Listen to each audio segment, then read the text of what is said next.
Hello guys, आपका स्वागत है हमारी चैनल अनटोल्ड स्टोरीज पे। तो आज मैं आपके लिए एक सच्ची कहानी लेके आई हूँ जिसमें एक 10 साल की छोटी सी बच्ची एक 30 साल के अधेड़ उम्र के आदमी के साथ फंस जाती है और वो उसके साथ इतना गलत करता है कि वो यहाँ से बस भाग जाना चाहती है और कहानी की शुरुआत हो जाती है।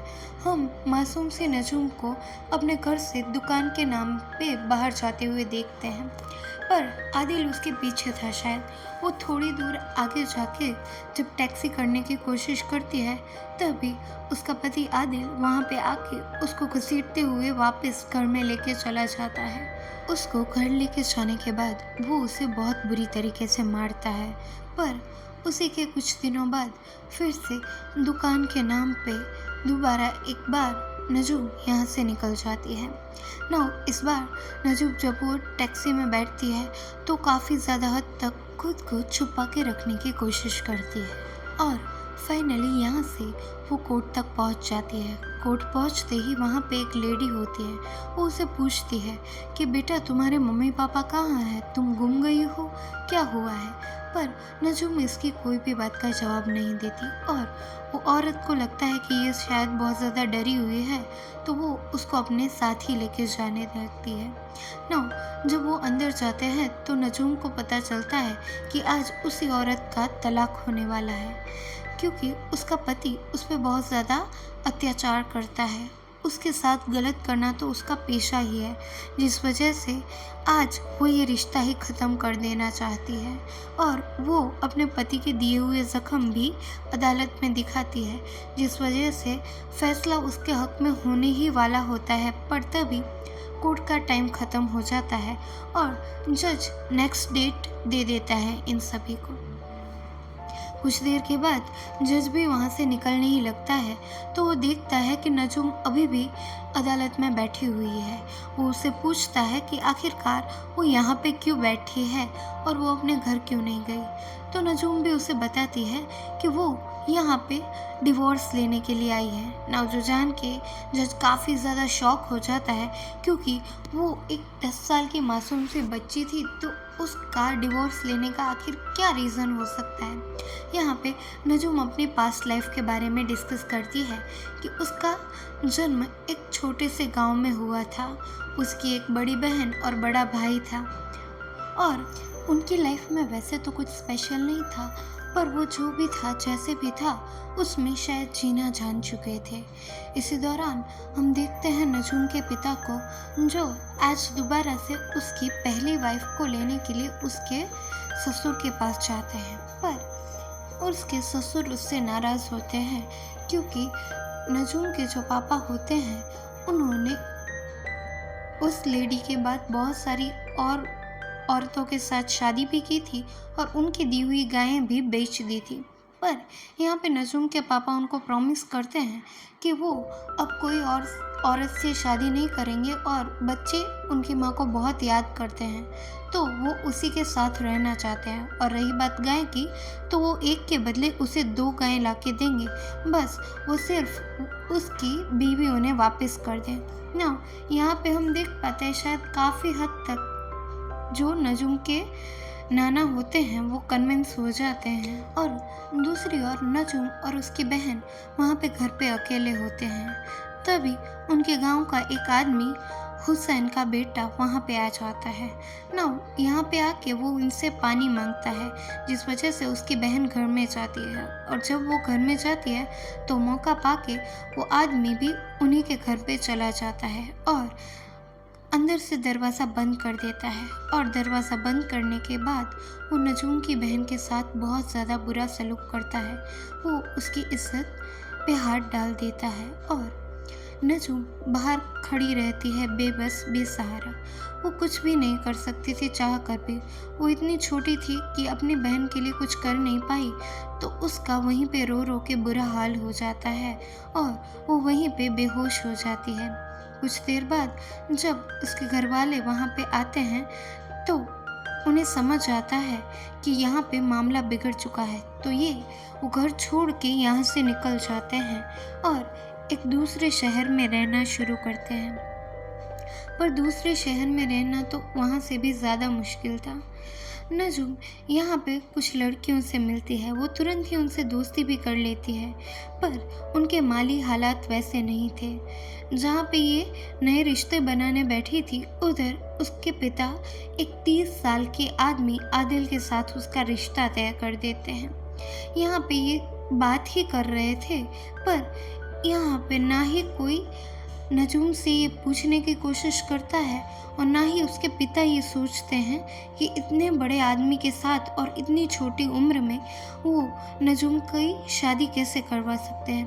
पर खैर, पैसों के चलते वो ऐसा कर देते हैं। नजूम भी इस बात से अनजान थी कि आखिरकार उसके साथ हो क्या रहा है। वो भी अपनी माँ के रेडी करने पे रेडी हो जाती है और उसको ये सब थोड़ा सा अजीब लग रहा था, ये साज श्रृंगार और ये नए कपड़े। पर उसकी माँ ने जैसा बोला था तो उनके कहने पर वो आदिल के साथ वहाँ से चली जाती है ना। यहाँ से जाने के बाद वो जब आदिल के घर में आती है तो वहाँ पे और भी बहुत सारी औरतें होती हैं जो शुरुआत में तो यहाँ पे नजूम का बहुत ख्याल रखती है, उसे खिलाती पिलाती हैं और खिलाने पिलाने के बाद गांव में वहाँ पे दूसरी ओर जश्न शुरू हो जाता है। और इधर हम देख पाते हैं कि आदिल यहाँ पे नजूम के पास जाता है और वो उसके साथ ज़बरदस्ती करने की कोशिश करने लगता है। इन सभी चीज़ों से अनजान नजूम खुद को बचाने की बहुत कोशिश करती है, पर आखिरकार वो 10 साल की बच्ची कर ही क्या लेती और जो आदिल होता है उसकी हैवानियत जीत जाती है और नजूम बेचारी हार जाती है। वो उसके साथ गलत करता है और उसे वहाँ पे छोड़ के चला जाता है। दूसरी सुबह जब उसकी सास यहाँ पे आती है तो उसे पता चल जाता है कि रात को यहाँ पे क्या हुआ था, क्योंकि उनके बेडशीट पे खून लगा था, जिस वजह से वो यहाँ पे नजूम को फिर से पाक बनाने के लिए बहुत ज़्यादा घिस घिस के रगड़ रगड़ के नहलाती हैं और उसके हालातों के साथ उसे समझौता करने के लिए बताती है। वक्त ऐसे ही बीतने लगता है और साथ उस हर रात वहीं बदसलूकी होने लगती थी। उसकी सास पीछे से बैठकर ये सब सुन रही थी, पर उसमें शायद इतनी हिम्मत नहीं थी या वो चाहती नहीं थी कि वो नजूम की मदद करे। उल्टा वो दिन भर घर का सारा काम नजूम से करवाने लगी थी। उसके घर का हर एक छोटा बड़ा काम अब नजूम की जिम्मेदारी बन चुकी थी। नजूम भी अपने आप को आखिर जाएगी कहाँ, यही सोच के इस एनवायरनमेंट में धीरे धीरे ढालने लगती है। पर एक दिन जब यहाँ से आदिल जाता है तो वो खुद को कमरे में बंद कर लेती है।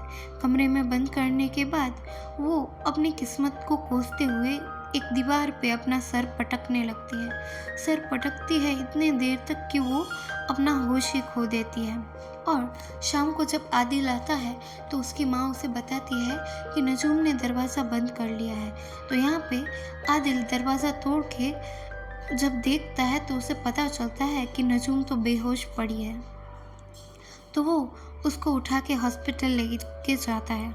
हॉस्पिटल जाने के बाद जब उसकी हालत थोड़ी सी ही ठीक हो जाती है तो वो तुरंत उसको उसके घर पे लेके जाता है, जहाँ पे अपनी माँ से मिलके नजूम काफ़ी ही ज़्यादा रिलैक्स फील करती है और अपनी माँ के सामने बहुत ज़्यादा रोने लगती है कि उसे वहाँ नहीं रहना, उसके साथ बहुत कुछ गलत हो रहा है। पर उसकी माँ उसका साथ देने की बजाय उसे एडजस्ट करने के लिए बोलती है। वो उसको समझौता करने के लिए एडवाइस करती है कि अभी यही तुम्हारी लाइफ है। और दूसरी ओर यहाँ पे आदिल और नजूम के पिता भी आपस में बात करके यही इसी हालातों में नजूम को रखने का फैसला कर लेते हैं। नजूम काफ़ी ज़्यादा गिड़गिड़ाती है अपने पिता के पास, पर उसके पिता शायद पत्थर के बन चुके थे, जिनको अपनी बेटी के इतने दुख से भी शायद कोई लेना देना नहीं था। उसको तो बस मतलब था कि उसको एक और बच्चे का पेट कम पालना पड़े, शायद फिर भले वो ऐसे ही दर्द में मरे तो मरे ना। ये सब जानने के बाद जज वहाँ पे देखता है कि कोर्ट का टाइम ख़त्म हो चुका है और वो कहता है कि तुम केस कर सकती हो और तुम्हें डिवोर्स भी मिल जाएगा। तो जब नेक्स्ट डेट आए यानी कि जब कोर्ट ओपन होगी तुम यहाँ पे आ जाना, हम तुम्हारा इशू ज़रूर सॉल्व करेंगे। तो यहाँ से जज जाने लगता है तो नजूम भी वहाँ कोर्ट के बाहर ही बैठ जाती है, जिसे देख के यहाँ पे जज को बहुत ज़्यादा अजीब लगता है। तो वो उससे पूछता है कि तुम क्या यहीं पे बैठी रहोगी? तो नजूम उसका जवाब हाँ में देती है। उसके पास था ही कौन अपना जो उसे आसरा दे ना। ये देख के जज उसको यहाँ से लेके अपने घर पे चला जाता है। अपने घर पे जाके वो उसको अपनी वाइफ और बेटी से मिलाता है, जहाँ पे उसकी वाइफ को वो नजूम की सारी सच्चाई बताता है। और यहाँ पे जज की बेटी समा नजूम के साथ बहुत अच्छे से बिहेव करती है, क्योंकि वो दोनों सेम एज की थी तो जल्द ही वो दोनों फ्रेंड भी बन जाती हैं। वो एक दो दिन नजूम वो लाइफ जीती है जो शायद हर बच्ची का अधिकार होता है, हक होता है। पढ़ाई लिखाई करना, हंसना खेलना और अपनी हम उम्र बच्चों के साथ मस्ती करना, बस इतनी सी ही तो ख्वाहिश थी उसकी। पर कहीं ना कहीं उसका मन का डर उसको रात को सपने में आ जाता है। उसे डर है शायद कहीं वो उसी पुराने दलदल में न धंस जाए। उसके सपने में भी उसे आदिल से मार खाते हुए देख के वो बहुत ज़्यादा रोने लगती है, कराने लगती है। पर तभी जज की वाइफ आके उसे अच्छे से पैम्पर करके उसको संभाल लेती है, जिसके बाद फाइनली वो दिन आ जाता है जब नजूम आज अपना केस लड़ने जा रही है। नजूम के साथ पुलिस वाले थे और ये सभी आज कोर्ट में साथ बैठे हुए हैं। कोर्ट में आदिल और यहाँ पे नजूम के पिता को भी बुलाया जाता है, पर इनके साइड से कोई वकील नहीं होता। पर नजूम की साइड की वकील बहुत अच्छी तरीके से नजूम की साइड रखती है कि इतनी छोटी बच्ची के साथ इतना ज़्यादा गलत हुआ है तो इसे इंसाफ तो मिलना ही चाहिए। तो जज भी यहाँ पे आदिल और उसके पिता से पूछने लगता है कि आखिरकार तुमने ये सब किया क्यों। तो यहाँ पे आदिल तो कह देता है कि मैंने उसके पिता से मंजूरी लेके उससे शादी की है, तो मेरा तो इसमें कोई फॉल्ट है ही नहीं। तो यहाँ पे जज नजूम के पिता से पूछने लगता है कि क्या तुमने एक भी बार अपनी बेटी के बारे में सोचा नहीं कि तुमने इतने बड़े आदमी से उसकी बिना पूछे जाने उससे शादी करवा दी। तो यहाँ पे उसी दौरान आदिल के पहचान वाले कुछ वहाँ के शेख आ जाते हैं जो कहते हैं कि अभी तुम्हें आदिल को रिहा करना पड़ेगा और उसके साथ नजूम की शादी को भी तुम तोड़ नहीं सकते। और यहाँ पे वो अपनी दोस्त जमाने लगते हैं। पर यहाँ पे जो जज होता है वो बहुत कामली सिचुएशन को हैंडल करता है। वो कहता है कि मुझे आपकी बात से कोई एतराज़ नहीं, पर मैं आपसे रिक्वेस्ट करना चाहता हूँ कि आप पहले दोनों पक्षों की बात सुन लें और इंसाफ पाना तो सभी का हक है। यहाँ से हम फिर से फ्लैशबैक में जाते हैं, जहाँ पे नजूम के पिता बताते हैं कि उस दिन उनकी बेटी के साथ गलत हो जाने के बाद उन्होंने बड़ी मुश्किल से ही उस सिचुएशन को संभाला था, पर किस गंदे तरीके से संभाला था वो मैं आपको बताऊंगी। यहाँ पे उनकी बेटी के साथ गलत होने के बाद जब उन्हें पता चलता है कि उसके साथ ये सब गलत हुसैन के बेटे ने किया था, तो उसको सज़ा देने के बजाय वो उसके पिता के पास जाते हैं और उनके गांव के बड़े के साथ बात करवा के उसी कमीने इंसान से उसकी शादी करवा देते हैं। I don't know this concept कि जहाँ पे वो आदमी पहले से ही उस लड़की की ना तो इज्जत करता है और ना ही उसकी कोई परवाह, उस इंसान के साथ उसकी शादी करवा के क्या ही फ़ायदा मिलेगा। पर यहाँ पे इन लोगों का यही डिसीजन रहता है और वो नजूम की बड़ी बहन की शादी उसी के रेपिस्ट के साथ करवा देते हैं। और उसके बाद भी उनके गांव में बदनामी नहीं रुकती, जिस वजह से वो धीरे धीरे करके वो गांव छोड़ के दूसरे शहर आके बस जाते हैं। पर दूसरे शहर में तो खर्चे ही इतने थे जिस वजह से उनको नजूम की शादी करवानी पड़ती है, जिस वजह से उन्हें उसको संभालना ना पड़े। दूर कहीं एक गांव में नजूम का भाई भी एक नौकरी करता था, मजदूरी भी कह सकते हैं, और कोर्ट में ये केस जाने के बाद उसे भी पता चलता है, तो वो अपना काम धाम छोड़ के यहाँ पे आता है और वो अपनी बहन की तरफ से अपनी बहन का साथ निभाने के लिए। पर यहाँ पे वो शेख फिर से बीच में बोलने लगता है। तो यहाँ पे जज फिर से उसे समझाने की कोशिश करता है कि हम चाहे किसी भी धर्म के हो, पर इंसानियत से तो हम दूर नहीं और हमारी लाइफ जीने का हक तो हमें मिलना ही चाहिए। तो यहाँ पे वो बहुत ज़्यादा अच्छे से कन्विंस करता है उस शेख को, जिसके बाद वो शेख यहाँ पे नजूम से पूछता है कि बेटा तुम क्या चाहते हो अपनी लाइफ में। तो यहाँ पे नजूम बताती है कि वो आदिल के साथ अपनी लाइफ नहीं स्पेंड करना चाहती, वो पढ़ना लिखना चाहती है। जिसके बाद वो शेख उस बच्ची की मासूमियत देख के उसे अपनी ज़िंदगी जीने का हक देता है।